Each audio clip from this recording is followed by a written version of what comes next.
Welcome to SolarWorks for Illinois. I'm Tim Montague, your host. Today we're breaking down the Midwest solar explosion with Christian Roselund, the U.S. editor of PV Magazine. I'm so excited to have Christian on the show. He is the U.S. editor for PV Magazine.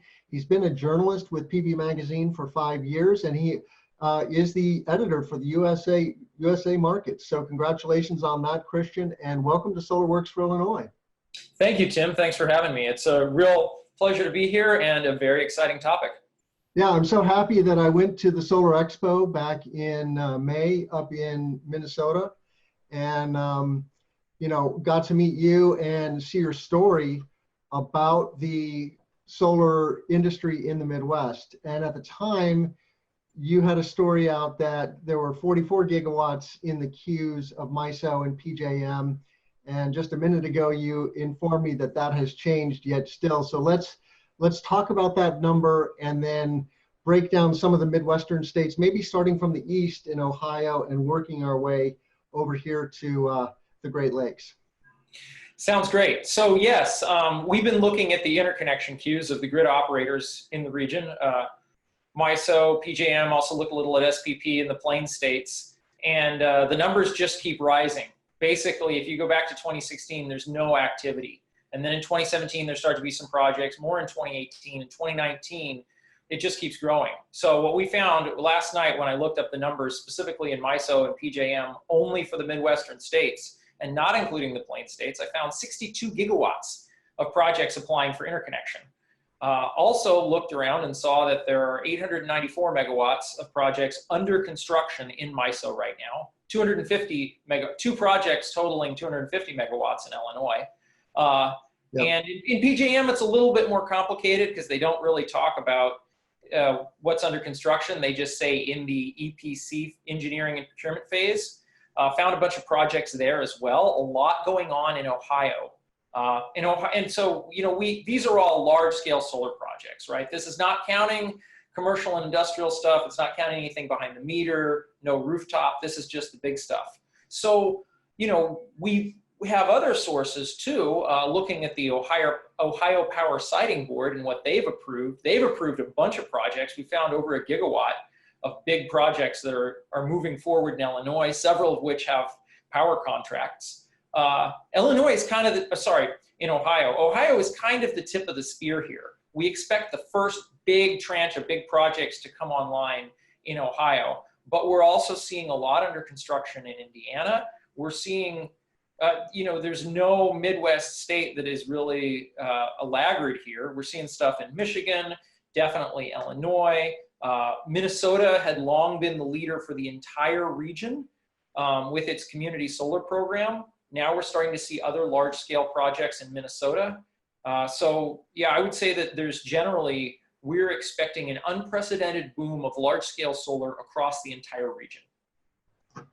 Yes, and just to put things in context, we're so excited about the 3 gigawatts or 3,000 megawatts that we're getting through FEJA here in Illinois. And here is the SEIA map of solar projects in the Midwest. This is obviously a little out of date because there should be a lot more red dots going on in Illinois and Ohio and Indiana. But 3 gigawatts was an eye-popping number for us here in Illinois. And now we're talking about, dozens of gigawatts in the Midwest. 62 in the queue. Doesn't mean 62 will get built, of course. And we should talk a little bit about that. But tell us more about Ohio and what is driving the Ohio market. Well, it seems to be that a lot of these are coming out of that agreement, the compromise that was reached between Sierra Club and the big utilities in the state, where they agreed to procure a certain amount of solar. So we believe that's what's going on. That seemed a lot of these projects hold utility power contracts. We're seeing a couple different developers there. Hecate is there, Open Road Renewables, Enel, Invenergy, all of them are active with very large projects. So yeah, I believe that this is utility procurement. But this is also in excess of what was agreed to in that deal. So it appears that some of the larger utilities are just taking a chance on direct procurement of large-scale solar, which makes sense if you look at the national picture. You know, what we're seeing is utilities across the United States are realizing, hey, you know, this large-scale solar, this doesn't threaten our investments in transmission and distribution.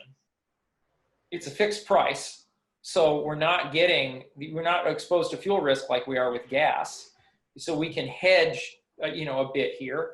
And, you know, this stuff works, so why not procure it? And that's uneven, I would say, across the country. There are some utilities that are definitely far more invested in coal and nuclear power and gas. Duke Energy comes to mind as a particularly egregious example of this. There are others like NIPSCO in Indiana that have said, hey, you know, look, we're losing money on this coal. This coal costs us too much. It's raising prices for our customers. They hate it. We can do this cheaper with wind and solar, so let's just phase out the entire fleet and let's get this thing done. And that's what we're seeing across the country. Yeah, it's funny that utilities like to pick on solar and wind for being intermittent, but the price of solar is the same day in and day out. Those photons are free, and no other fuel source can say that. So that is an advantage that solar has, and that is going to increasingly drive adoption of solar and wind. Let's talk more about that NIPSCO story. That really rocked the world, I have to say. NIPSCO announced a few months ago that they're going to make a transition in the next 10 years, shuttering coal, or is it coal and gas? Coal. And replacing those coal plants with wind and solar. Sure, and I think a lot of utilities are still hanging on to gas. I think gas is comfortable for them, but the thing about gas is you're exposed to that fuel price risk. So they have a hedge. Now, and you know, to be honest, gas prices have been cheap for a long time. I think the fracking boom has driven down gas prices, and they've been relatively steady for a while. But you know, you don't know what's happening 5 or 10 years out. Nobody does, really. And that's the thing about these fuel prices, whereas you have a fixed price for solar. Look, you build the thing, that's the vast majority of your investments. That whatever it takes to pay the note on that, that's what that's the basis for your cost going forward 25 years. So, you know, I think it makes a lot of sense as a hedge. And I think that's a big factor. You know, what NIPSCO did was really pretty remarkable for the Midwest. They're not alone. We've seen this in other parts of the country. FPL is planning to put 30 million solar panels on by 2030. That's more than 10 gigawatts of solar. You know, there are other utilities like Xcel, which have made 100% clean energy commitments. Now, of course, they tend to do this in places where there's either an existing mandate that they have to do this, or that they're worried that one is coming. And so they sort of get ahead of the game and they say, okay, if we're going to be mandated to do clean energy, let's do this on our terms. And I think that that's the shift that we're seeing in the US utility space. Is utilities are saying, this thing is coming, we can't avoid it. And I think they figured out the intermittency, that, you know, intermittency is not the end of the day. If anything, wind is a lot more unpredictable. Solar, if you balance out the solar deployments over a large enough area, you tend to get some power. You know, it's variable how much you're going to get, but you get some power every day. So they can rely on a certain amount of electrons. And, you know, it is variable and intermittent, but it's not unpredictable. And again, it's at a fixed price. So that's a big deal. But the other thing is, we're also seeing a lot of these deployments include energy storage, and that's a complete game changer. Yes, it is. We could spend some time talking about storage. You mentioned the Xcel story, and for me, that was the big story before the NIPSCO story. Xcel Energy, which is a utility that covers a vast swath of the Midwest, reaching out into Colorado, but then up into Minnesota, has announced that they're going to go 100% renewable by 2050. Is that right? Correct. Clean energy, zero carbon. Okay. They're not promising 100%. A lot of these utilities, including Xcel, they want to hang on to their nukes. Yeah. How invested in nuclear is Xcel? They have at least one plant, maybe two in Minnesota. So that's a factor, you know, and a lot of them prefer to factor that in. A lot of these utilities are also planning on running their nuclear power plants for unprecedented lifetimes. Duke, in its long-term plan for the Carolinas, was talking about running nuclear power plants for 90 years, which we've never had. We didn't have nuclear power plants 70 years ago. So by that, we've never seen one run for more than 60 some years. Yeah, we see the same thing with the Exelon fleet here in Illinois. They're working hard to extend the life. And that's a double edge. We're grateful for FEJA. FEJA was a deal where we got $200 million in renewable energy credits into the market, which is driving now 666 megawatts of distributed generation and community solar, several hundred more megawatts of utility scale. These are mostly 100 and 200 megawatt projects. And in return, Exelon got $200 million in subsidies for Quad Cities, and another plant here in central Illinois. And, that's a good deal for them. But we now have a solar market, whereas 5 years ago, we really didn't, even though we had an RPS that said Illinois is going to reach 25% renewable power by 2025, our RPS was broken. They were letting out RECs in dribs and drabs, and they dried up as soon as they released, right? So we were not on our path to hit 25% renewable energy. Unfortunately, now we've all become aware that we're still not on the full path to 25% clean power by 2025. So take note, solar developers and solar activists, we need your help with the path to 100 to fully fund a 25% RPS. The latest statistic I've heard is that we're going to get to a 17% RPS with the current $200 million of funding that we have per year. Yeah, and I think that that's a really interesting, what's going on in Illinois is really interesting. I feel like I'm seeing the fits and starts of a market that tries to go to from 0 to 60. The starts to just getting going. And honestly, I don't think the regulators were not ready for that level of interest in community solar. Community solar block program was massively oversubscribed. They had to do a lottery. A lot of developers were complaining about how that lottery went down, and what the lack of criteria for advanced projects, because I think that, one of the things that you're seeing out here, and it speaks to the queue as well, is speculation. You have some projects that are that have a lot of their ducks in a row and are really ready to get built. And then you have other projects where developers are seeing an opportunity to make money, getting an agreement, maybe getting some land, and then flipping the project. And those projects may not be ready to go, but they're kind of clogging up the queue. MISO's complaining about this as well. MISO has had to change its methodology for evaluating projects because they were not ready for 43, if you count MISO South, it's even more, but just without MISO South, what's now 43 gigawatts of solar projects. They're just not ready for this. Right. And to the IPA's credit, they have managed, they went from 0 to 60. They did not have funding to really have an organization, right? To then having to manage a massive flow of applications and building a whole new program. So kudos to the IPA. They have done a wonderful job managing the solar storm and the solar and wind storm. So we're adding 3,000 megawatts of solar and 1,000 megawatts of wind to the Illinois market, theoretically by 2025 or so. A lot of it depends on the funding mechanism and how quickly we can, augment the REC market. But let's talk a little more about MISO. We know a little more about the MISO queue. You were saying in the pre-show that MISO is a little more transparent about their interconnection queue. Why is that FERC allows the ISOs to operate differently? Well, I think it's just one of these things, one of these American traditions of decentralization of power, which goes back to the founding of the country. The ISOs have some latitude. And I'm not sure it's that PJM is specifically less transparent. They speak about projects that have gone past getting an interconnection agreement differently.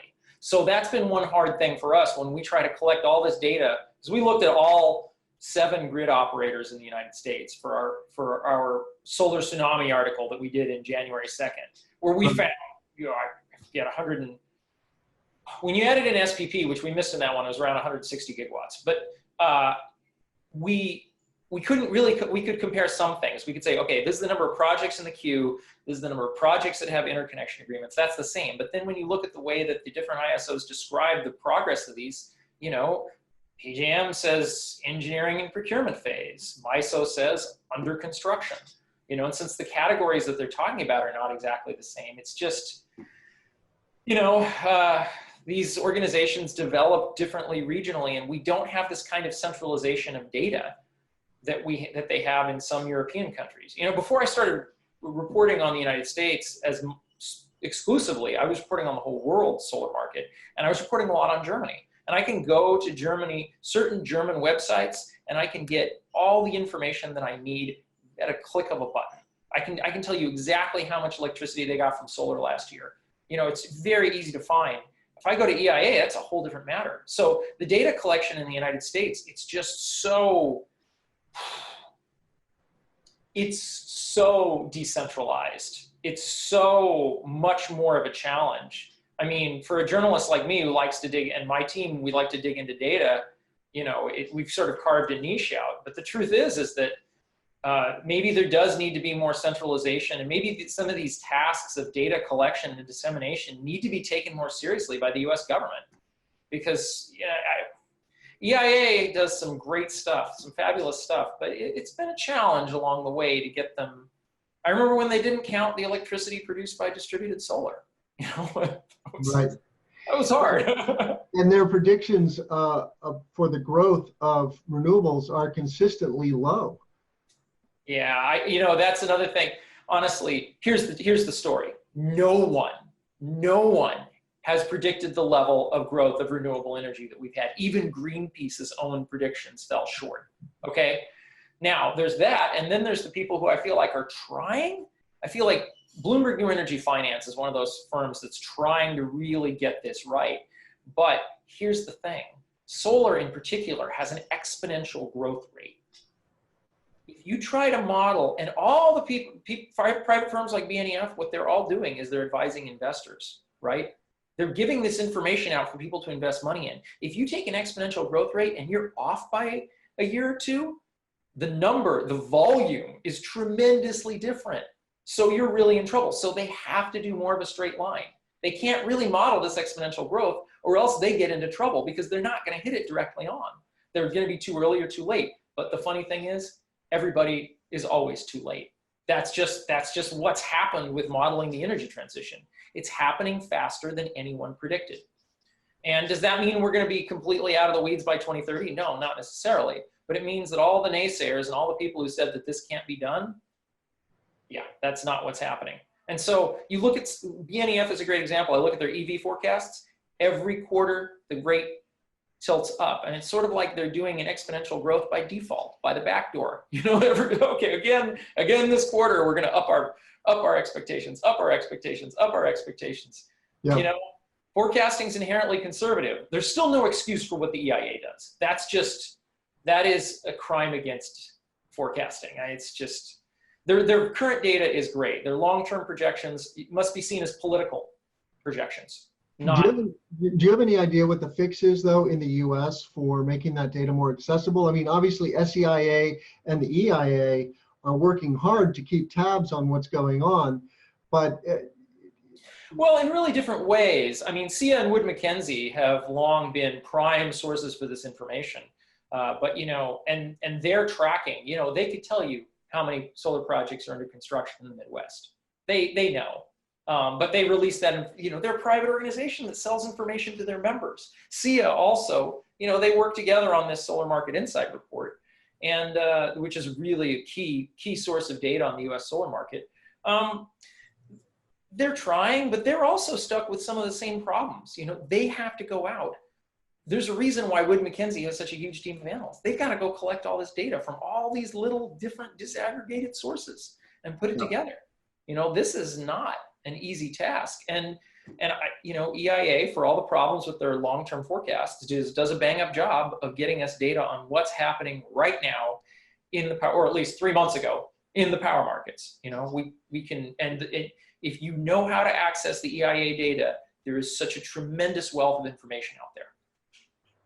But it's work.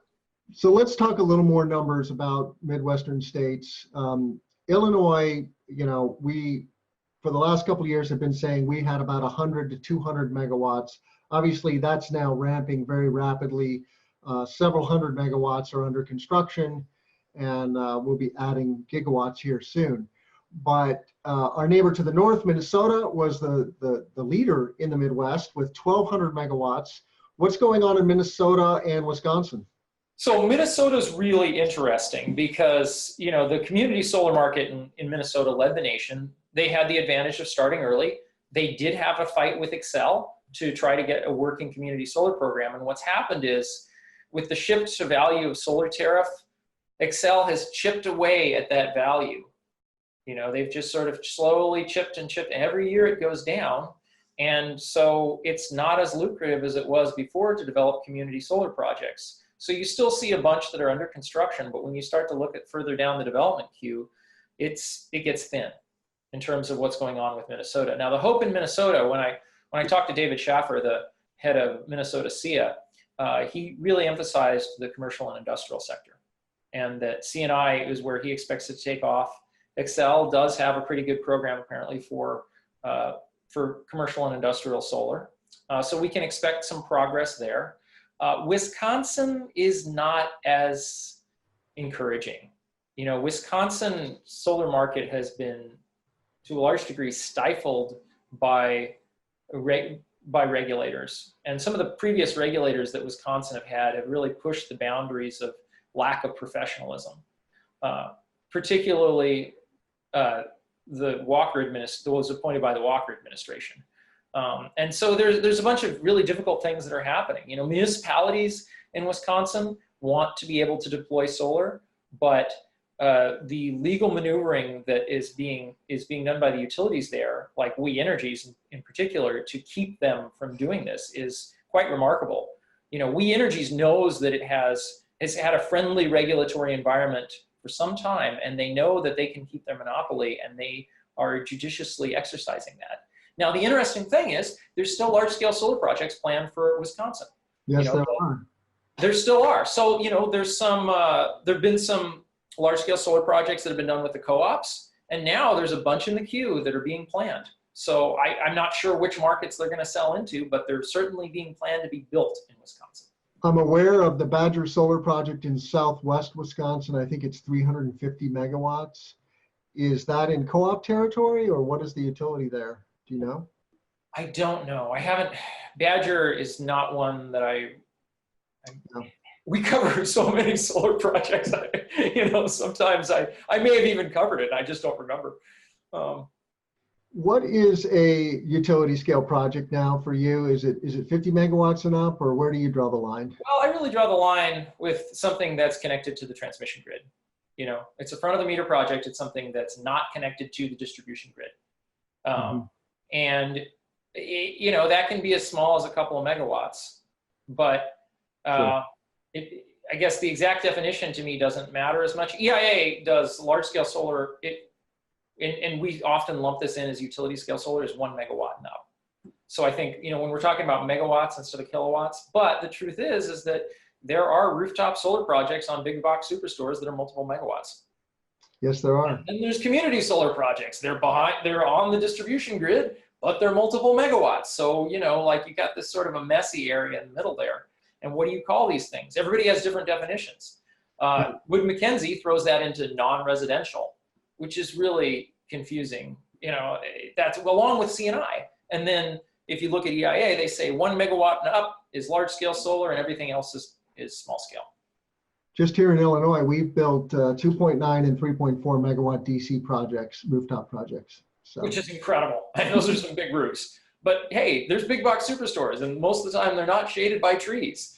So it's great. It's great work if you can get it. You know, there's always economies of scale. And the other thing is that I think this is something people don't really think about in terms of the physics of solar, but commercial and industrial solar really is meeting demand at the point of use, because most of the time these are businesses that are operating during daytime hours. They have solar on the roof. They're feeding the lights inside the building. You know, they're keeping the building running.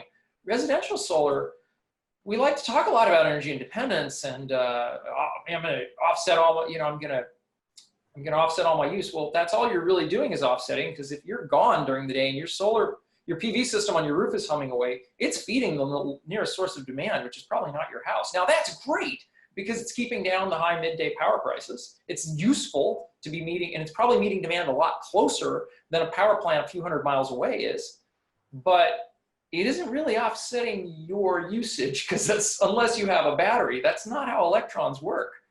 You know, you're basically supplying something to the nearest demand source, and then you're pulling back later, which is, it's great. And honestly, net metering is a great policy. Is it accurate? No, but it's simple. And that's great. Because as we see with VOST in Minnesota, when you get these complicated policies, they're a lot easier for the utilities to manipulate. And that often isn't in the best interests of the rest of us. Yeah, I would agree. Net metering is certainly the lifeblood of solar in Illinois for DG, and it's great. There are limitations, and they will be clamping down on net metering as solar adoption increases. But that's always the case. The utilities have never stopped in the United States trying to kill net metering. And you know, the interesting thing is that it's true. It's not a very accurate description of, it's not a policy that exactly aligns with what's going on in the electrons on your rooftop.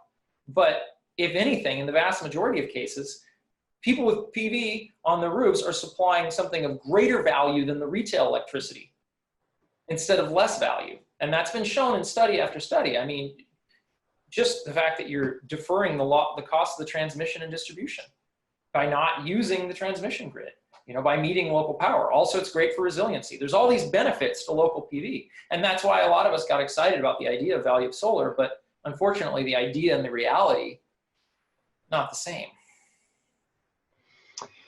yeah, I guess. I mean, it's just an awareness. You know, the greatest enemy of solar and wind in Illinois is a lack of awareness and a lack of understanding of how it works, what it is, who benefits, and but now money is the price of solar, and good legislation is driving these markets, and they're unstoppable, right?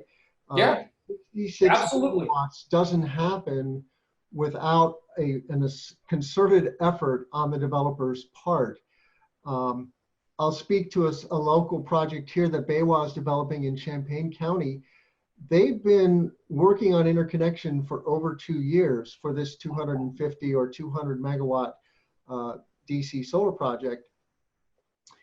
So that takes a lot of time and energy. Just the permitting process was 18 months to get a special use permit. And they're still waiting on interconnection with MISO, is my understanding. Now they're looking for offtake, right? They need an offtake agreement. So there's many moving parts, and you know, kudos to the developers. It's a tough road to hoe. Obviously, there is gold at the end of that rainbow, and that's why over 800 community solar projects are now in the queue in Illinois, and only only 100 of them won RECs in the first tranche of the FIJA community solar market. And you know, we're totally psyched to have those 222 megawatts of community solar. That's great for all of the demographics of Illinois. It's great for the construction industry. It's great for clean jobs. It's great for the off-takers.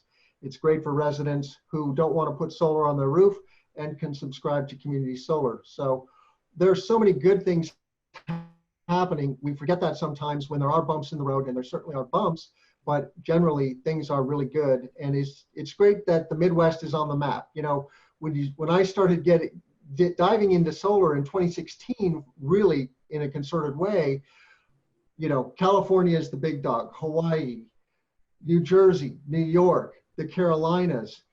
And, you know, here in Illinois, we're in the 20s, I think, in the rankings, not even halfway up. Well, now we're being vaulted into the top 10. Yep.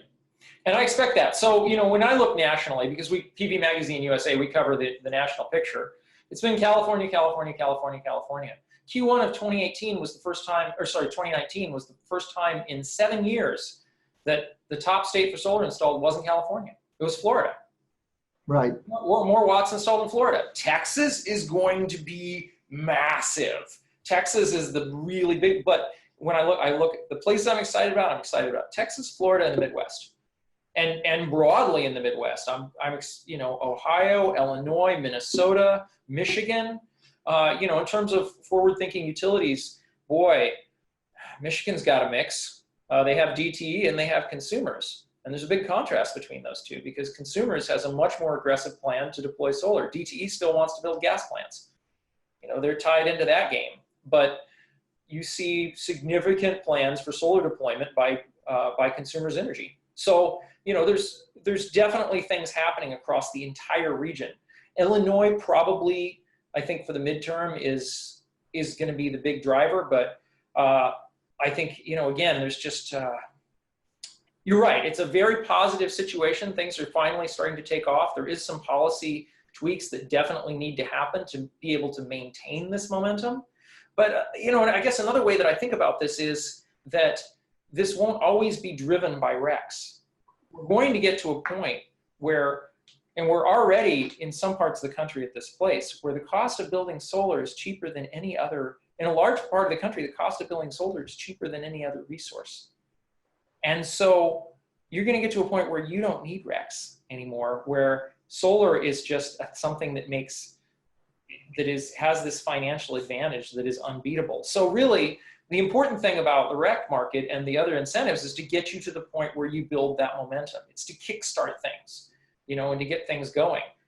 Also, jobs. Man, this is going to be incredible for jobs in the Midwest.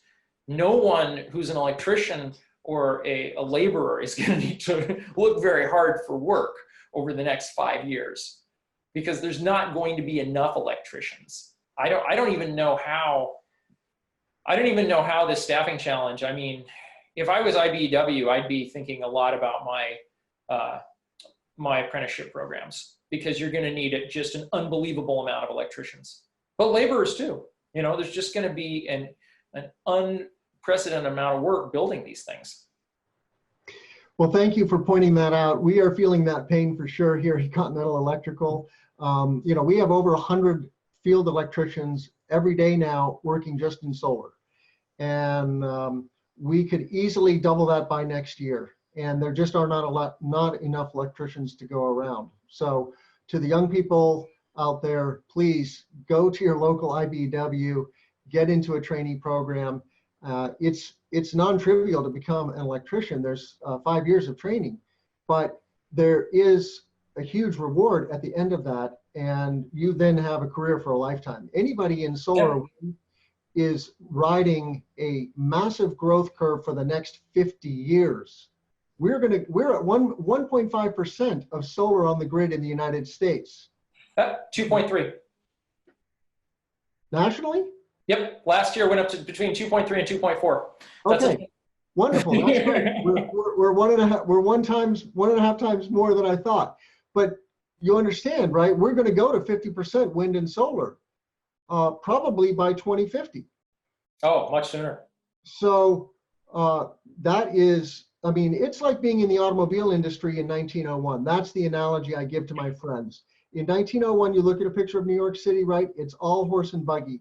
There's one internal combustion engine. You go back 12 years later in 1913, and it's all internal combustion engine cars. That's what's happening to the fleet of gas and coal now. It's being shuttered, and it's being shuttered prematurely because of the low cost of energy from wind and solar. Yep, and you know, so some of the utilities are dragging their feet about this. Duke and its plan for Duke Energy Indiana's, they're really delaying it. But at the end of the day, I just hope the regulators don't let them get away with it, because it's a disservice not only to young people and the people who are going to inherit the mess that we leave, but it's also just plain a disservice to their customers. They could be saving their customers money by building wind and solar and shuttering coal. It's been shown in study after study. More than half of the existing coal plants in this country, more than half of that capacity would be more cheaply replaced with wind and solar by building new wind and solar. Think about that, then taking up an operating plant off the grid. So, yeah. And as time goes on, that number increases every year. I'm no expert in this, but there's a general lack of awareness of what it means to run a thermal power plant, whether that's nuclear, coal, or gas. running a thermal power plant requires massive maintenance. You've got a giant cooker, right, that's under tremendous heat and pressure. And you're generating steam to turn turbines, lots of moving parts under high stress. So yes, we are going to transition to these lower maintenance, lower cost, and thank God, cleaner sources of power. Yeah. You know, the only question now, Christian, and we should dwell on this a little bit, the energy transition, right? The writing is on the wall that climate change is very, very real. It is going to impact all of us. Okay, there is no hiding from climate change. We like to pick on Florida because they're already having flooding, but trust you, we are going to see a lot of flooding here in the Midwest. We're going to see lake levels rise. There's all kinds of unpredictable disruptions that are going to happen, much less the massive flow of people from the coasts to, guess what, the Great Lakes region, which is going to disrupt our economy. But so we have to make the clean energy transition. We know that, right? That's the only safe future for humanity on Earth. We're still dancing around the edges, and yet the growth is now happening. We see the tipping points being crossed in regions in the US, now in the Midwest. What are your thoughts about that? So this is, I'm glad you asked, because the energy transition, this is the thing that interests me more than anything. This has been what I've been studying for the last decade and writing about every day. And I have to say that, you know, we don't know what's coming or where, and you know, we see these curves of exponential growth, but along the way, there's a lot of things like policy decisions that come in there. You know, there's a lot of individual actors and a lot of individual players, and it is very difficult to forecast the future. But what I will say is that the growth of solar and wind has been faster than any formal entity has predicted.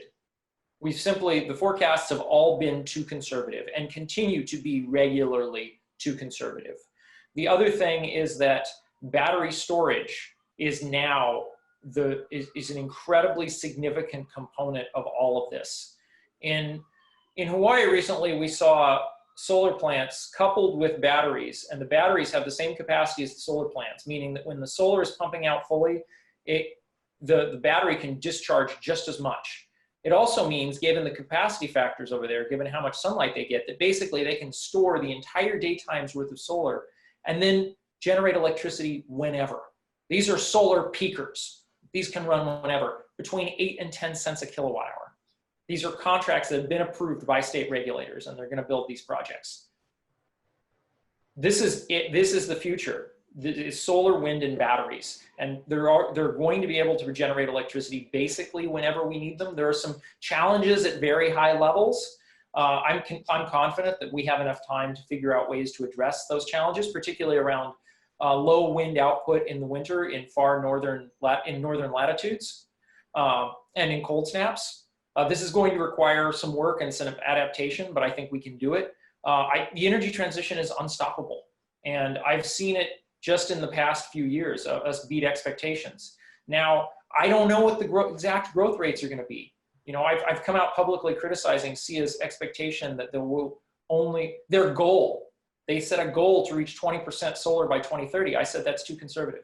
I said that's a decent forecast, but that's too conservative for a goal. We should expect that we're going to be at 20% solar in the next 10 years. Sorry, yeah, 20% of national electricity supply. We should shoot for higher than that, because the energy transition can't wait. You know, I have an 8-year-old son. Our children's future is on the line here. And, you know, there are so many different problems that climate change is going to throw our way that it's not, you know, let's talk about agriculture. You know, changing weather patterns are going to be very serious for the farmers in the Midwest that feed the nation. This is, you know, we've already seen patterns of droughts and flooding and things that have affected crops, and this is only going to get more serious. So, you know, we need to buckle up and get ready for this thing. But the good news is that we're at the beginning of this unstoppable wave. And like I said, I think that every major market analyst, every major governmental body has been too conservative to date about this. And this is going to happen faster than we expected. But that requires individual action by a lot of players. People in the government, people like yourself who spread the word about this. You know, our job in communicating what's going on in the energy transition is tremendously important, because people will fight for this future to come faster if they know the momentum that's behind it. Yes, and speaking of great media on the energy transition, a shout out to Chris Nelder's Energy Transition Show. And if you just go to the URL energytransitionshow.com, you'll find Chris Nelder's podcast. He does a super great job breaking down the science and technology of the energy transition globally. So check that out. And thank you, Christian, for your interest in the energy transition. I'm sure we'll have to do another show just about that. I want to talk more about battery storage, but I want to also encourage our live audience to chat in your questions or raise your hand. We can unmute you and we can take live questions. This is a great opportunity to talk to an extremely busy journalist. Imagine being Christian Roselund and your head is spinning, figuring out what to follow next. There's so many good stories happening in the solar industry in the US. It is truly mind-boggling. So battery storage, we've done a couple of megawatts of storage installations here in Illinois. Frequency regulation in the PJM market is still a source of income. It's not bankable, unfortunately. And some developers will tell you, well, that market has dried up. But we very much participate in that with our microgrid in Oak Brook at Continental Electrical. And it is a real thing. Of course, you can also do demand charge reduction, capacity charge reduction. You can have resiliency, right? You can have ride through, prevent shutting down in an uncontrolled manner if you're running a manufacturing plant with a big battery. And if you don't have a battery in your facility, and this is critical for all of the business owners and C&I customers out there, if you don't have a battery in your garage or your basement, you cannot keep your array producing power for your facility. Your solar shuts down when the grid shuts down by code. So you have to get a microgrid with batteries, and now battery prices are falling as fast or faster than solar energy. So the time has definitely come for storage, right? We are seeing mass adoption of storage in the expensive markets first, where energy is expensive, like in Hawaii, where they pay 30 cents a kWh. Here we're paying, 3 to 12 cents a kWh. And so it is the economics are different. But let's talk about storage in the Midwest. So I'm already seeing some of these very large solar projects include storage as well. Some of the ones in Ohio we saw have significant battery components. I haven't seen it as much in the Midwest as I have in other parts of the country, and so I'm expecting there will be more in the future.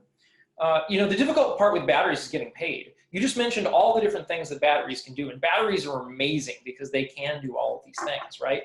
They can provide, voltage support, they can do frequency regulation, they can help you, shift your power. If you have solar, shift your power output until the evening. There's a million things, but developers have to get paid and asset owners to do these things. So this has been a big process. FERC issued Order 841, and now we're waiting for all of the different grid operators to fully comply with 841, which opens the wholesale power markets to the participation of energy storage. It requires grid operators to write specific rules so that batteries can fully participate. But that's, there's fits and bumps. It's taking a while for some of them to do that, or fits and starts, I should say. So the battery market is growing. I think that you really start to see this in coastal states like California.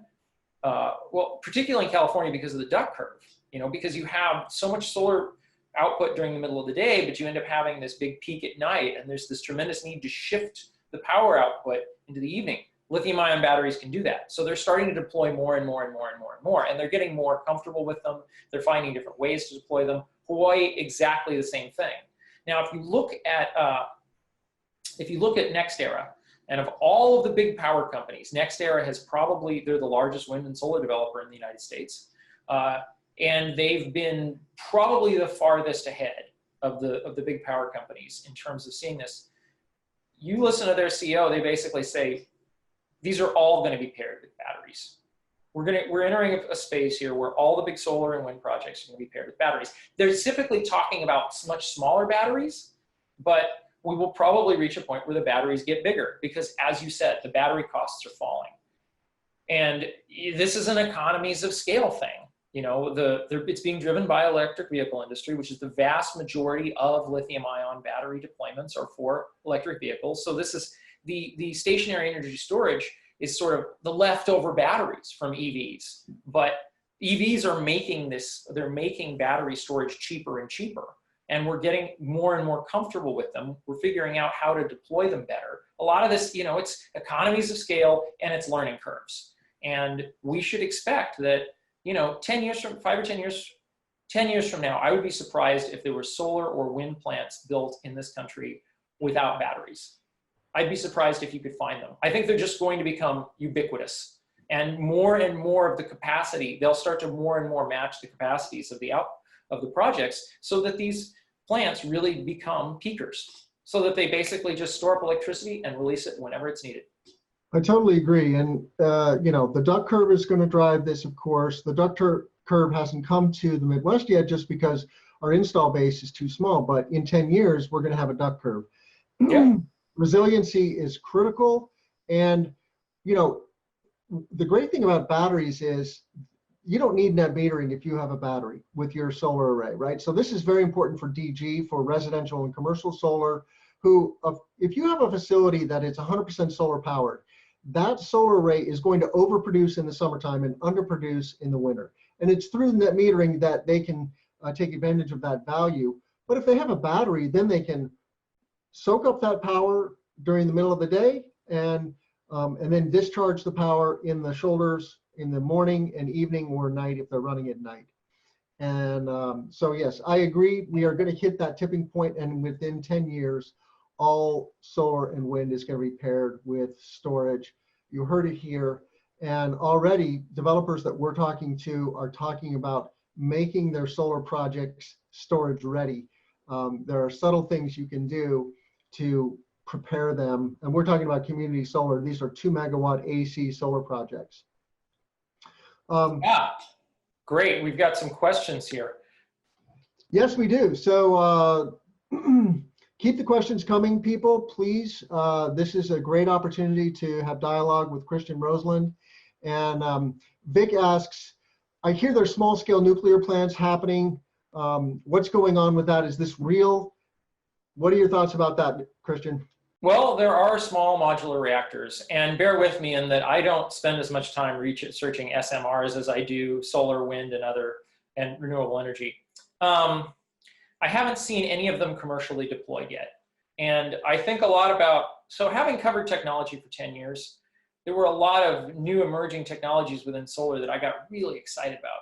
I got excited about concentrating photovoltaics, you know, where they have the lenses that shine onto a small cell, and those have really high efficiencies. You can get 50% power to those. I got excited about CSP, the big mirrored troughs. I saw one of those in the Middle East. They're amazing. I got excited about SIGs, copper indium gallium diselenide thin film. None of those made it really in the big. CSP plants are still being built. CPV, I still don't know what was wrong with that technology. SIGs is a great technology, but cheap crystalline silicon eclipsed it. So I keep thinking back to something that Paula Mintz, veteran solar analyst, told me. She said a while ago in a public event that I was at, she said, it's a long way from PowerPoints to power plants. And I think that that's particularly true of emerging technologies. You know, the nuclear proponents are really excited about SMRs. They really think they're going to take off.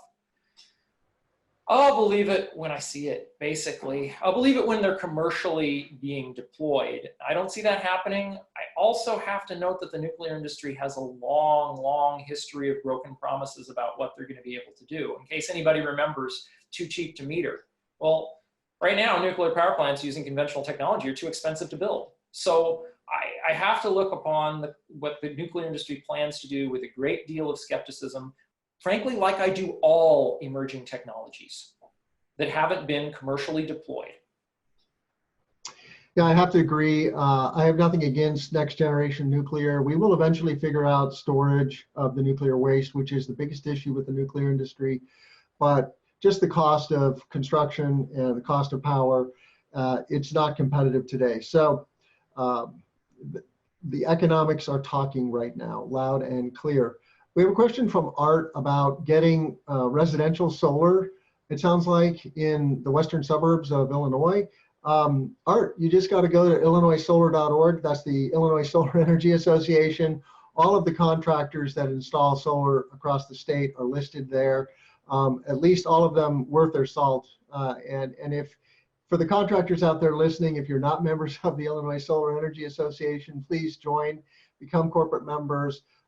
There's a lot of work to be done in the state on the policy side, on the consumer protection side, and that all takes resources. So we have to bolster the industry soup to nuts. But you should have no trouble finding a residential or commercial solar installer now just through the Illinois Solar Energy Association website. Keep the questions coming, people. We're going to go at least 10 more minutes here, and then make a stop at noon or shortly thereafter. But or sorry, 1 o'clock Central. But keep the questions coming. So back to storage, Christian. It is kind of a tipping point thing. We have to remember that the EV market is approaching a tipping point as well, right? There are prognostications that all new internal combustion engine cars are going to fall by the wayside in around 2025, give or take a few years. We can't predict exactly which year, right? But EV is coming in Norway already. 50% of new vehicles are EV in Norway. Okay. Yeah.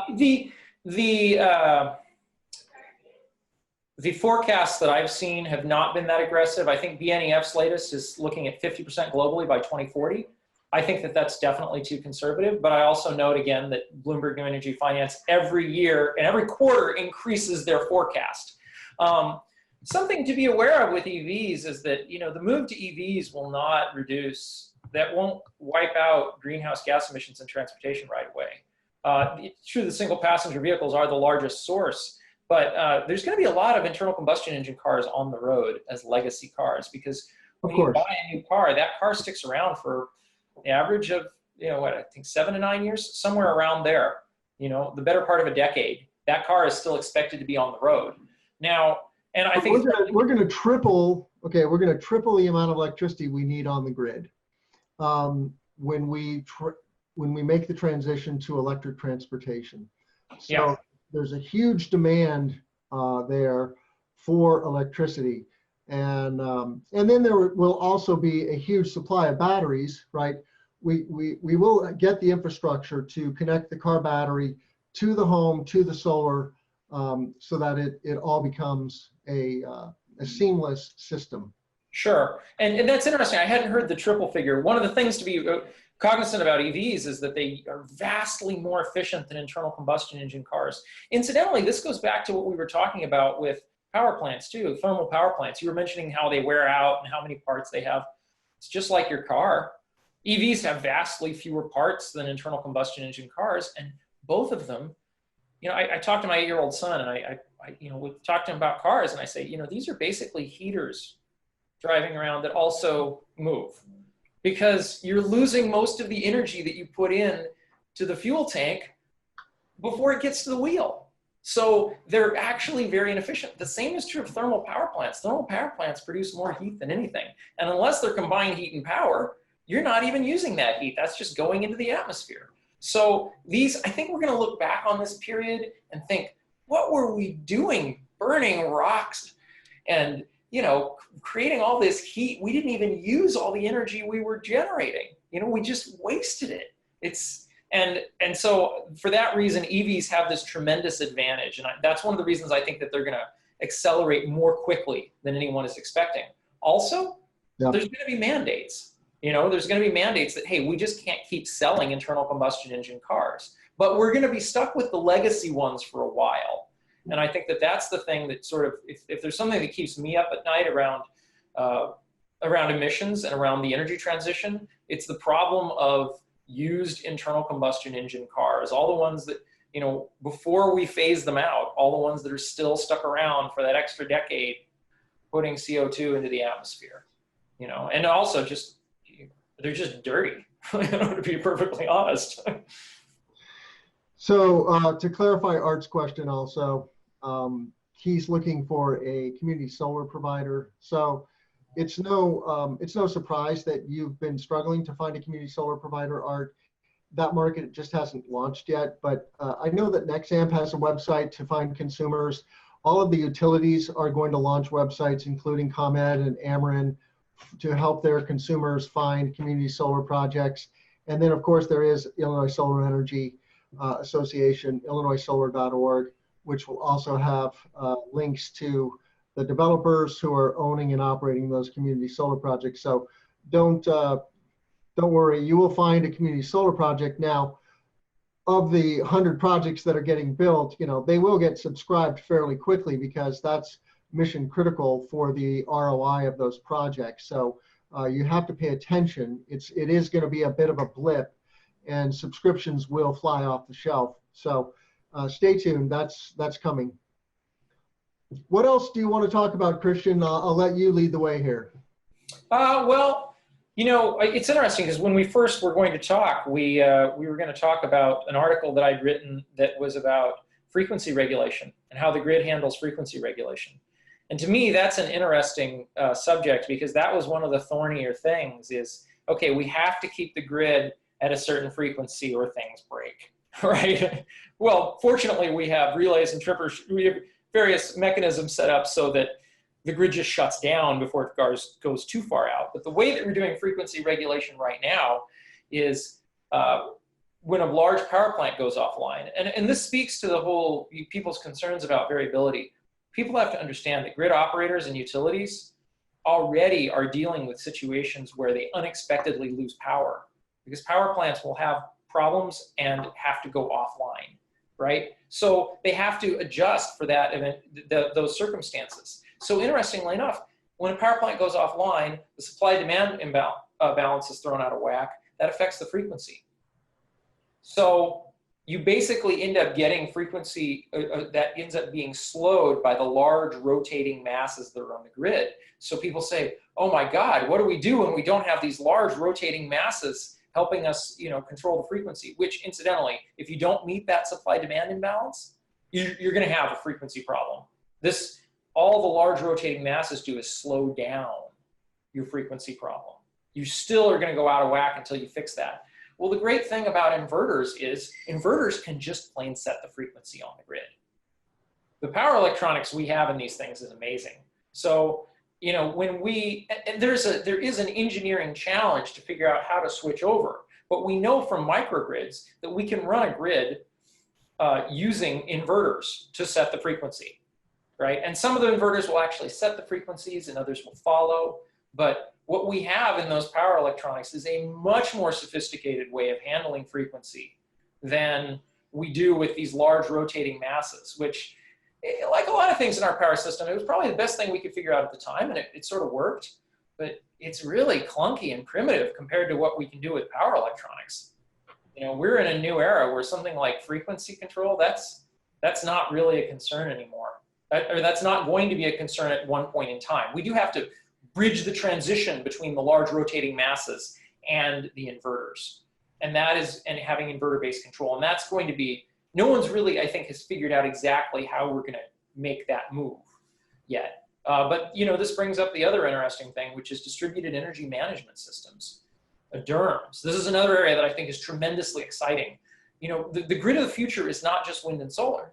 The grid in the future increasingly is going to be meeting demand close to the point of demand, meeting demand with rooftop solar and batteries and local resources as much as possible because it's vastly more efficient. It's vastly more efficient than having to send power down these power lines and wear them out. These things are tremendously expensive. So but to do that intelligently, you need to have a system that manages it. So in the future, I don't think that people are going to be really choosing to take their battery and leave the grid.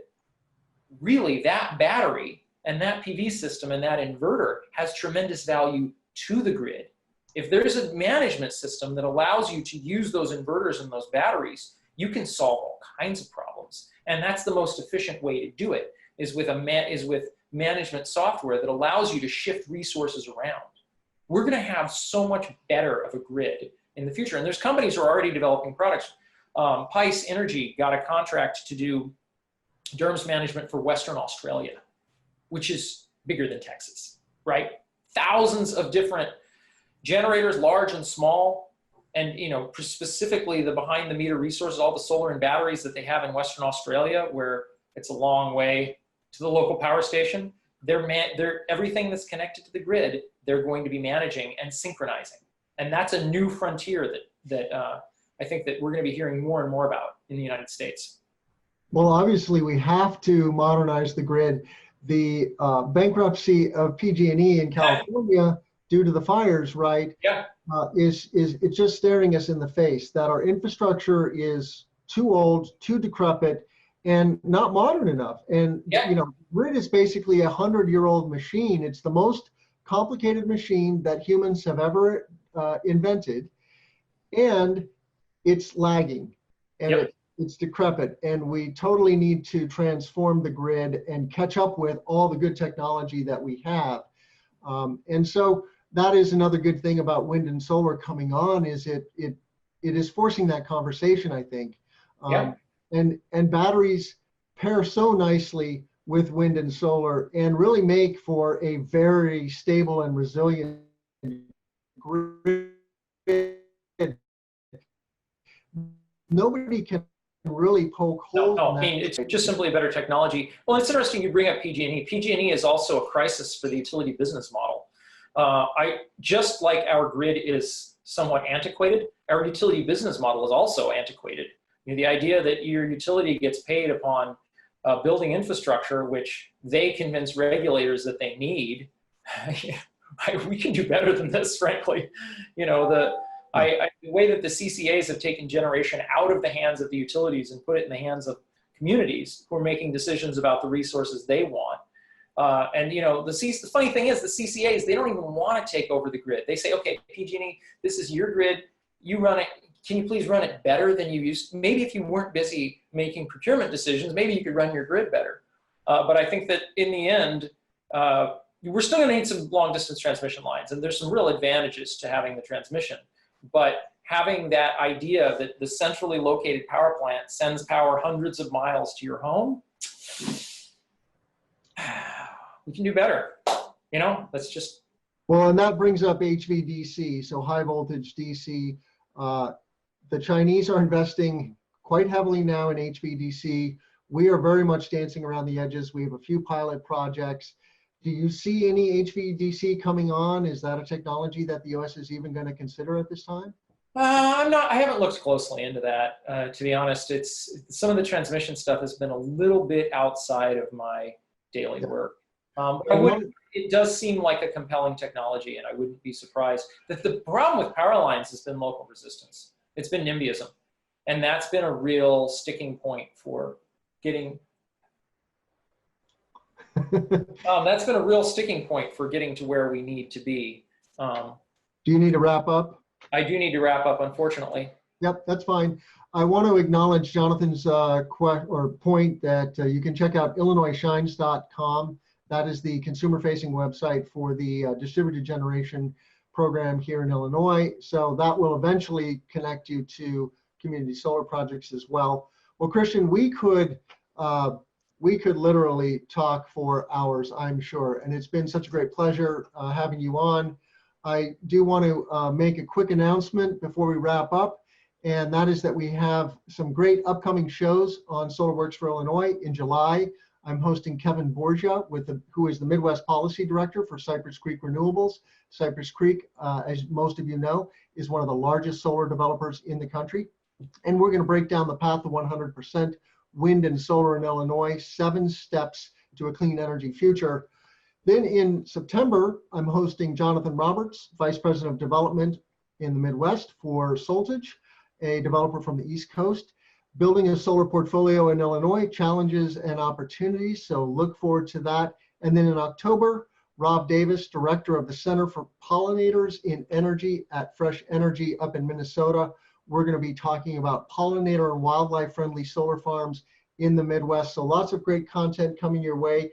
You can find all of it at seco.com, that's cecco.com/solar webinar. Once again, thank you so much, Christian, for coming on the show. Really appreciate it, and we'll be in touch. Thanks for having me.